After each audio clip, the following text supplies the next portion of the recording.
హరి ఓం. ముందుగా అందరికీ శ్రావణ శుక్రవారం అలాగే వరలక్ష్మి వ్రతం శుభదినాన మనస్ఫూర్తిగా మీ అందరికీ శుభాభినందనలు. అలాగే ఈరోజు ఎంతో పవిత్రంగా ఈ వరలక్ష్మి వ్రతాన్ని జరుపుకుంటున్న ప్రతి మహిళకి కూడాను నా తాలూకా మనస్ఫూర్తిగా తెలియజేస్తున్న శుభ అభివందనలు. ఈరోజు ప్రతి మహిళ కూడా తన తాలూకా జీవితం, తన కుటుంబం, అలాగే భవిష్యత్ జీవితానికి సంబంధించి ఎంతో పాజిటివ్గా ఆలోచిస్తూ అన్ని విధాలుగా కూడా జీవితంలో సమృద్ధిలోకి రావాలి అన్న ఉద్దేశంతో ఈ వరలక్ష్మి వ్రతాన్ని జరుపుకోవడం జరుగుతుంటుంది. అయితే ఈరోజు ఇక్కడ ఈ వీడియోలో నేను మీ అందరికీ ఈ వరలక్ష్మి వ్రతానికి సంబంధించిన కొన్ని ఇంపార్టెంట్ విషయాలు షేర్ చేద్దాం అనుకుంటున్నా.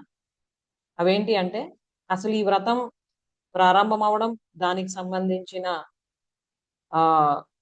పూర్వోత్తరాలు, దాని పద్ధతి అన్ని కూడాను ఈ వ్రతం చేస్తున్న వాళ్ళందరికి కూడాను తెలుసు. అలాగే అవన్నీ కూడా అవలంబించడానికి ప్రయత్నిస్తూ ఉంటారు. అయితే ప్రస్తుతం మన జీవితానికి సంబంధించి ఈ వ్రతం తాలూకా ముఖ్యమైన అంశాలు ఏంటి, అలాగే వాటిని మనం ఎలా మన జీవితంలో ఒక భాగంగా చేసుకోవాలి అన్నవి కానీ తెలుసుకొని మనం చేస్తూ ఉంటే ఖచ్చితంగా ఈ వ్రతం తాలూకా రిజల్ట్ ఏదైతే ఉందో లైఫ్ టైం మనకు అది మనం ఎక్స్పీరియన్స్ చేయొచ్చు. సో ప్రేక్షకులందరికీ ముందుగా సత్యబోధ ఛానల్కి సుస్వాగతం. మీరు ఈ ఛానల్ని మొదటిసారి చూస్తున్న వాళ్ళైతే ఈ ఛానల్ని వెంటనే సబ్స్క్రైబ్ చేసుకోండి. అలాగే బెల్ బటన్ క్లిక్ చేసి ఆల్ అన్న ఆప్షన్ని కూడా సెలెక్ట్ చేసుకోండి. ఎందుకంటే సత్యబోధ ఛానల్ అన్నది ఆధ్యాత్మిక జీవనానికి మరియు మన సామాజిక జీవితానికి మధ్యలో వారధిగా ఉంటూ ఈ రెండు జీవిత గమనాలని బ్యాలెన్స్డ్గా మనం చేసుకుంటూ ముందుకు ఎలా అభివృద్ధి పదంలోకి వెళ్ళొచ్చు అనే విషయాల్ని షేర్ చేయడం జరుగుతుంది. సో ఈరోజు మనం వరలక్ష్మి వ్రతానికి సంబంధించిన ఆ ఆధ్యాత్మిక అంశాలేంటి, అలాగే మన సామాజిక జీవితంలో వాటిని ఎలా ఒక భాగంగా చేసుకోవచ్చు అన్నది తెలియజేస్తా. వ్రతం అంటే నియమం, సంకల్ప దీక్ష, భక్తి శ్రద్ధల సమ్మిళితం.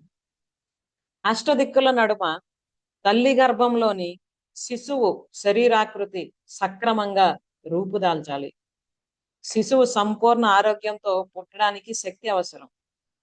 ఆ శక్తికి ప్రతిరూపమే అష్టలక్ష్మి తత్వం. మానవ జీవితంలో సంపూర్ణత్వానికి అష్టైశ్వర్యాలు ప్రతీక. అష్ట కష్టాలను నివారించే వరలక్ష్మి వ్రతాన్ని జీవన సర్వస్వంగా చెబుతారు. వరలక్ష్మి వ్రతాన్ని మొదటిగా చారుమతి దేవి తన భర్త క్షేమం కోరి తపస్సుగా ఆచరించిందని స్కాంద పురాణం వివరిస్తుంది. పరమేశ్వరుడి సూచనతో ఆమె ఈ వ్రతాన్ని ఆచరించి భర్తకు ఆయురారోగ్యాలను, కుటుంబ సౌఖ్యాన్ని పెంపొందిందని పురాణ కథనం. వ్రతంలో భాగంగా చేసే కలశ పూజ పరమార్థం అష్టలక్ష్ముల సమ్మిళిత శక్తిని ఇంట్లోకి ఆహ్వానించడం. ఆ శక్తి కుటుంబానికి ఆయుష్నిస్తుందని విశ్వాసం. అది సమిష్టి తత్వాన్ని ప్రేరేపిస్తుంది. లక్ష్మి అంటే కేవలం ఐశ్వర్య ప్రదాయిని కాదు, అనేక రూపాలలో మనిషి జీవన చక్రాన్ని నడిపించే మాతృశక్తి. అన్నింటికీ అదే మూలాధారం. ఆ శక్తి లేనిదే మనిషి మనుగడ అసాధ్యం. ఆత్మీయత, సౌభ్రతృత్వం, అంకిత భావం అన్నీ ఆ శక్తిలోనే ఉన్నాయి. శ్రద్ధగా తలపెట్టిన వ్రతం మనిషిలోని స్వార్థాన్ని తొలగిస్తుంది. ఇంటి పూజా మందిరంలో వెలిగే దీపం కన్నా హృదయంలో వెలిగే జ్ఞాన దీపమే శాశ్వతమైనదిగా నిలుస్తుంది. లక్ష్మీదేవి పాదాలను అలంకరించడమే కాదు, ఆమె సుగుణాలను సంతుష్టి చెందే తత్వాన్ని నిజ జీవితంలో అనుసరించాలన్న తపన కలగాలి. సమృద్ధి అంటే సంపాదించి దాచుకోవడం కాదని, పంచుకోవడంలోనే సంపత్తి తత్వం ఉన్నదని ధనలక్ష్మి తెలియజేస్తుంది. అలాగే గజలక్ష్మి శక్తి శాంతి సమన్వయమే కాదు, మన లోపలి అహంకారాన్ని జయించి స్వీయ నియంత్రణతో జీవించమన్న సందేశం ఇస్తుంది. సంతాన లక్ష్మి సంతతి ప్రాప్తికి మాత్రమే కాక ధర్మ పరంపర కొనసాగింపునకు, విలువల వారసత్వానికి ప్రతీక. వీరలక్ష్మి నిర్భీతి న్యాయం వైపు నిలబడే ధైర్యానికి ప్రేరణ.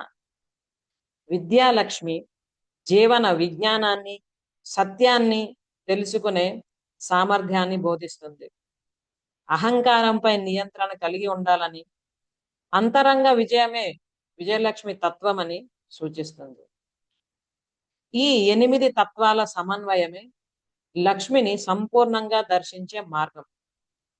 వ్రతం ఒక్కరోజు చేసే ఆచారంగా కాక, ఈ అష్టశక్తులను జీవితంలో ప్రతిదినం ఆచరించే ఆత్మవైభవంగా రూపాంతరం చెందాలి. అప్పుడు లక్ష్మి అనుగ్రహం అందరి హృదయాలను ఆనందమయం చేస్తుంది.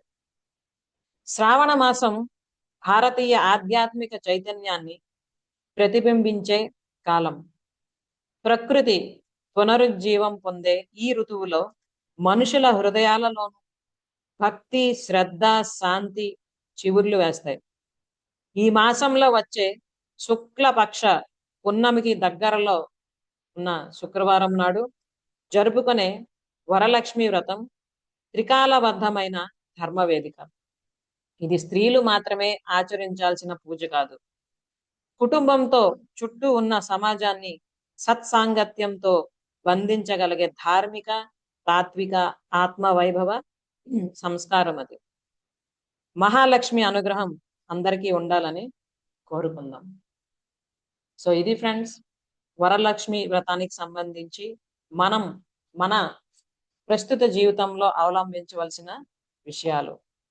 అంటే కేవలం ఈరోజు వరలక్ష్మి వ్రతం కాబట్టి ఈరోజు మనం అన్ని కూడాను నిష్టగా, నియమంగా చేసి మిగతా సమయం అంతా కూడాను యథావిధిగా ఉండడం కాక, ఇప్పుడు ఏవేవైతే మనం అష్టలక్ష్ముల తాలూకా తత్వాలని గురించి తెలుసుకున్నామో వాటన్నింటినీ కూడా గుర్తుంచుకొని మన నిత్య జీవితంలో అవి భాగంగా చేసుకుంటే ఖచ్చితంగా ఆ అష్టలక్ష్మి తాలూకా ఆశీర్వాదం అలాగే కటాక్షం మన అందరి మీద కూడాను ఉంటుంది. మీ అందరి జీవితాల్లో కూడాను అది ఎప్పుడు కూడా ఒక భాగంగా ఉంటూ ఉండాలని, ఆ లక్ష్మీ కటాక్షం మీ అందరి జీవితంలో కూడాను